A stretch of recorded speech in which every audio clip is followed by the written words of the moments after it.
ちょっと想像してみてほしいんですよ。今、これを聞いているあなたがですね、出張先のホテルのロビーに座っているとします。はい、よくあるシチュエーションですよね。そうなんです。で、フリー Wi-Fi につないで、少し警戒して、毎月お金を払っているプレミアム VPN のスイッチをオンにするわけです。ええ。画面に、保護されていますっていう緑色のアイコンが出たのを確認して、ああ、これで安心だと。そのまま会社のサーバーにアクセスしたり、ネットバンキングの残高をチェックしたりするじゃないですか。やりますね、皆さん。その時あなたは、これで自分はデジタル空間で完全に透明人間になれた。もう絶対に安全だって、胸をなで下ろすわけですけど、はい。でももしその安心感が全くの幻想だとしたらどうですか？いやー、実のところですね、それは現代人が陥っている最も危険で巨大な誤解の一つなんですよ。誤解ですか？はい。VPN さえ使っていれば完全に安全だっていう思い込みですね。これはセキュリティ業界の人間からすると本当にゾッとするような状況なんですよね。ゾッとするほど。なるほど。ということで、今回の徹底解説では、何百万もの人々が無邪気に信じているこの VPN 神話を完全に解体していきます。徹底的にいきましょ手元にはですね、サイバーセキュリティの専門的な資料とか、最新の研究データ、さらには実際のインシデントの記録なんかもありますので、これらをつなぎ合わせて何が真実で何が嘘なのかを浮き彫りにするのが我々の今回のミッションです。う。非常に重要なテーマですね。あなたがカフェや空港で送っているそのデータが本当に守られているのか、そして今日から自分のプライバシーを自衛するために具体的に何をすべきなのか、そのステップを抽出していきますよ。デジタル空間における自己防衛っていうのは、なんか魔法のツールに頼ることじゃなくて、ほシステムの限界を正確に理解することから始まるんですよ。何が守られて、どこからが守られないのか、その境界線を明確に引く作業ですね。境界線ですね。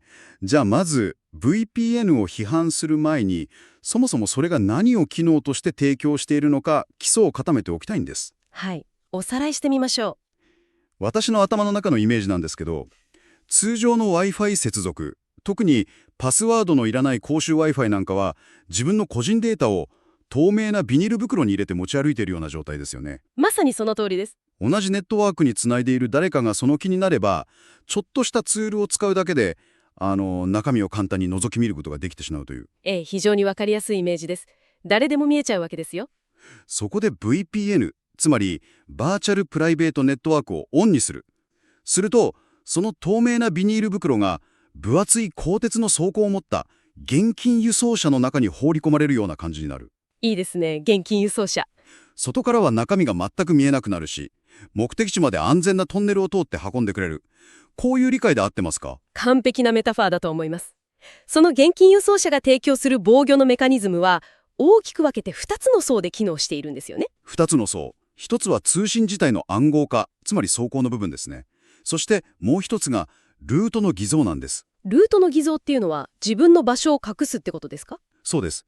あなたがウェブサイトにアクセスするとき、通常はデバイスの IP アドレス、現実世界でいう自宅の住所みたいなものが相手に伝っちゃうんです。はいはい。でも VPN を使うと、この住所が VPN サーバーの住所に置き換わるんですよ。なるほど。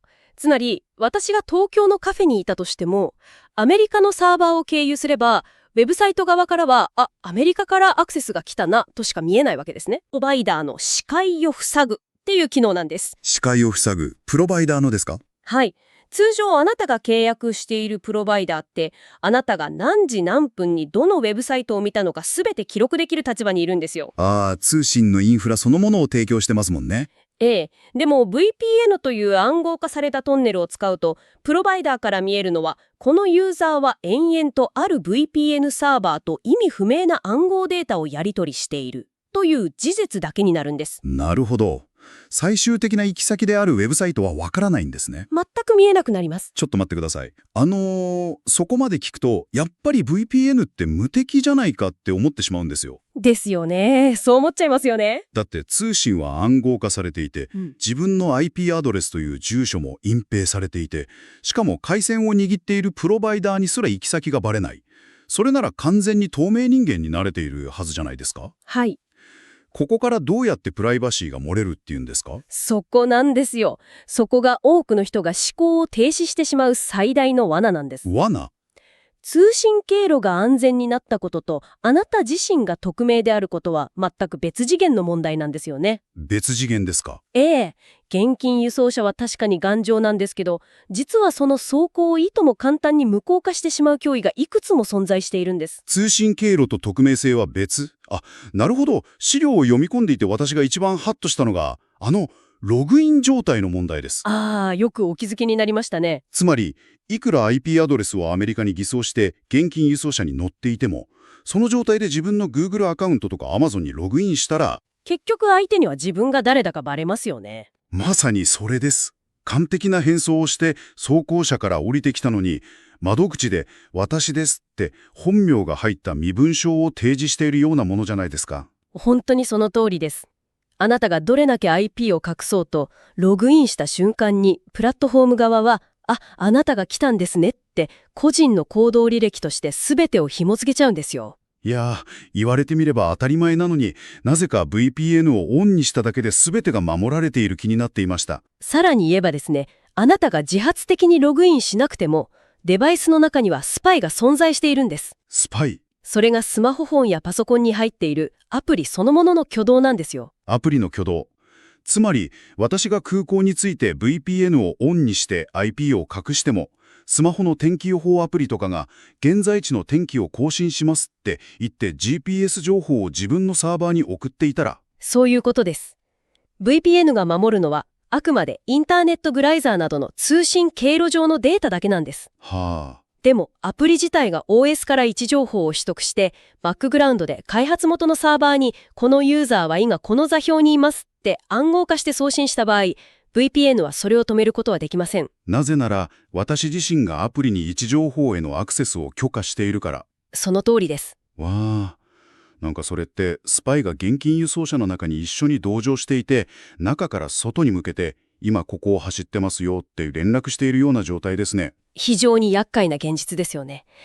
しかしですね、さらに恐ろしいのは、あなたがどこにもログインしず、アプリの位置情報もオフにして完璧に注意深く振る舞ったとしても、はい。それでもあなたを個人として特定する技術が存在するという事実なんです。それがブラウザフィンガープリントと呼ばれるものです。ブラウザフィンガープリント。直訳するとブラウザの指紋ですよね。IP アドレスが隠れているのにどうやって特定するんですか？想像してみてください。あなたが数万人が集まるスタジアムの群衆の中にいるとします。黒髪の人という情報だけではあなたを見つけることは不可能ですよね。まあ、そうですね。絶えずいますからね、黒髪の人なんて。では、黒髪で1982年のヴィンテージのバンド T シャツを着ていて、左頬に小さな傷があり、左右で違う色のネオンカラーの靴下を履いている人だったらどうでしょう？それは世界中探しても私しかいないかもしれないですね。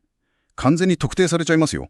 それがブラウザフィンガープリントの仕組みなんです。ウェブサイトはあなたがアクセスしてきた瞬間、あなたのブラウザの種類とかバージョン、インストールされている拡張機能のリスト、画面の解像度、さらに使用している OS、言語設定、タイムゾーン、極めつけはインストールされているマイナーなフォントの種類まで、ありとあらゆる些細な設定情報を読み取るんですよ。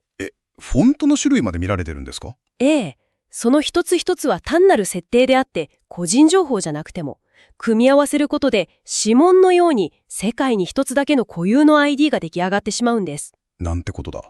その数学的な組み合わせの数、つまりエントロピーは膨大でして、IP アドレスが毎回違っていたとしても、また解像度 1920×1080 で、日本語設定で特定の5つの拡張機能を入れている Mac ユーザーが来たな。ピンポイントで私だと特定できてしまうわけですか？そうなんです。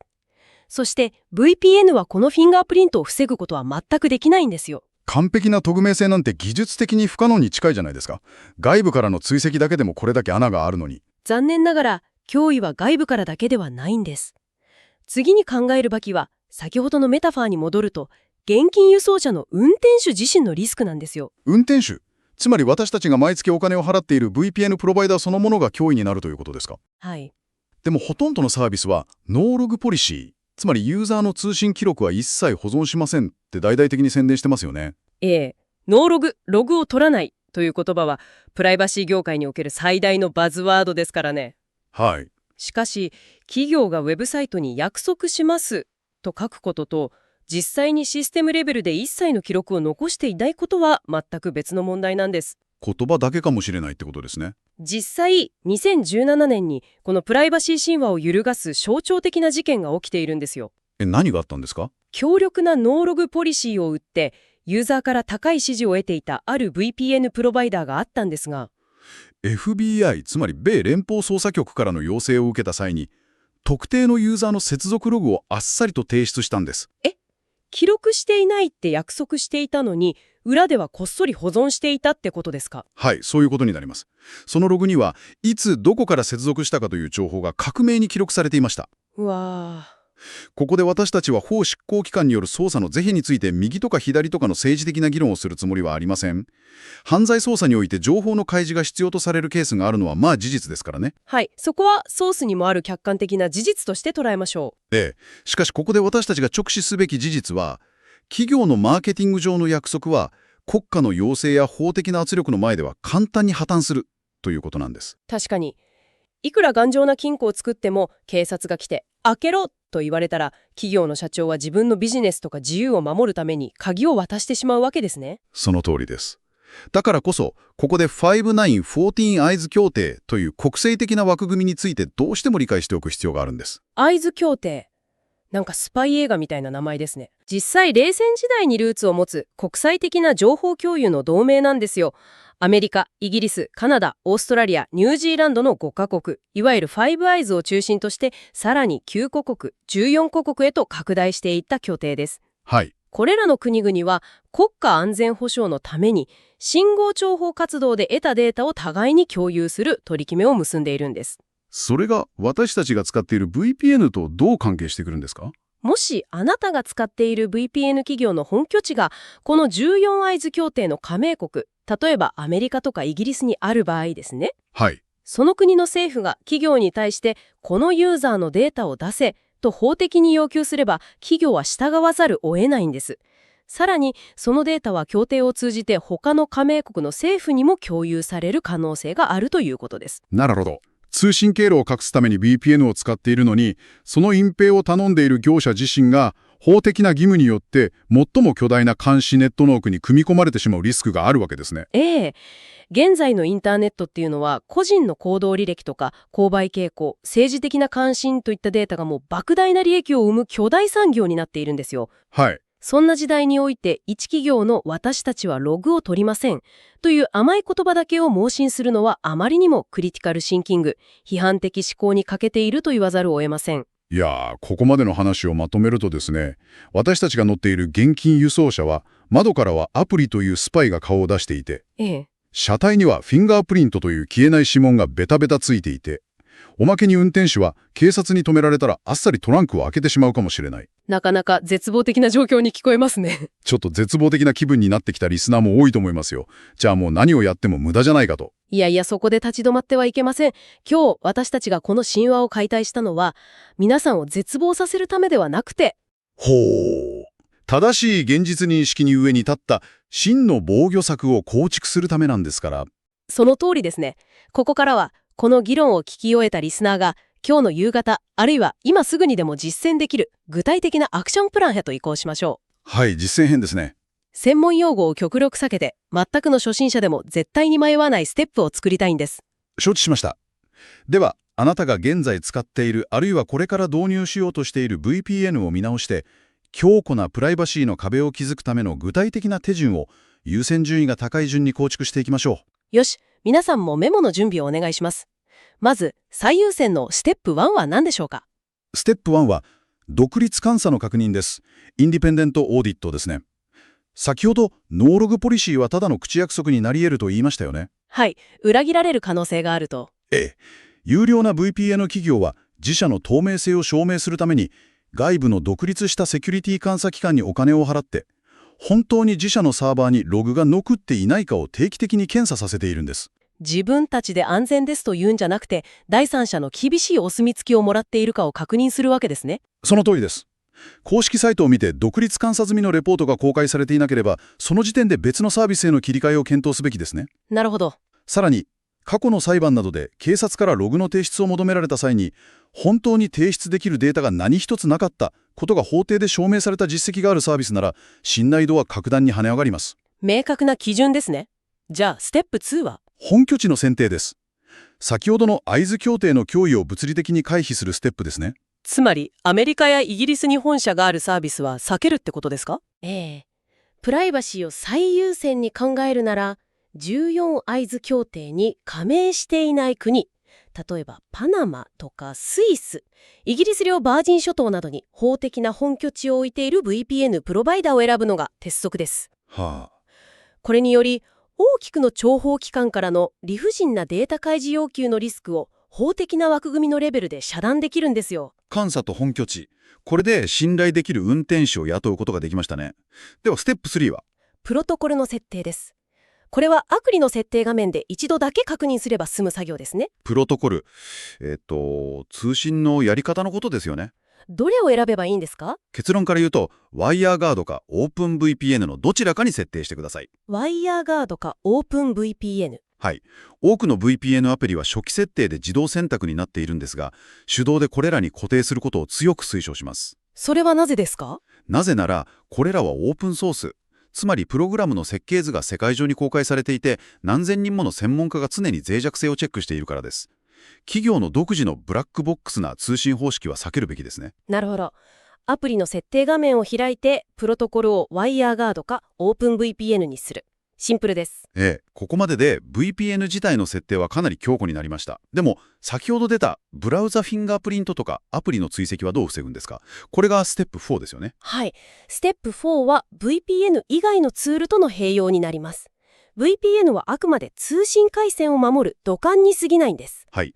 フィンガープリントを防ぐためには、ブレイブとか Firefox などトラッキング防止機能が強力に備わったプライバシー重視のブラウザを日常的に使う必要があります。そして、絶対に匿名性を保ちたい作業をするときは、Google や Amazon のアカウントからログアウトした状態で行うと。その通りです。さらに、極限の匿名性が求められる場合には、VPN をオンにした上で、トラフィックを複数回暗号化するトールブラウザを使用するという組み合わせが必須になります。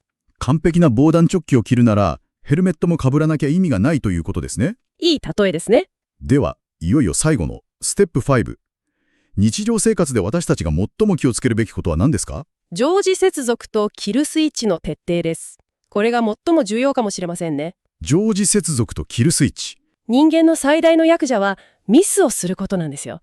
今は安全そうなカフェだから VPN は後でいいやと思ったり、接続が切れていることに気づかずにネットバンキングを開いてしまったり。やりがちですよね、それ。ついめんどくさくて。だからこそ、スマホや PC の VPN アプリの設定にある自動接続、Always On をオンにして、デバイスがネットワークにつながった瞬間、強制的に VPN を通るようにしてください。なるほど。同時にキルスイッチも有効にします。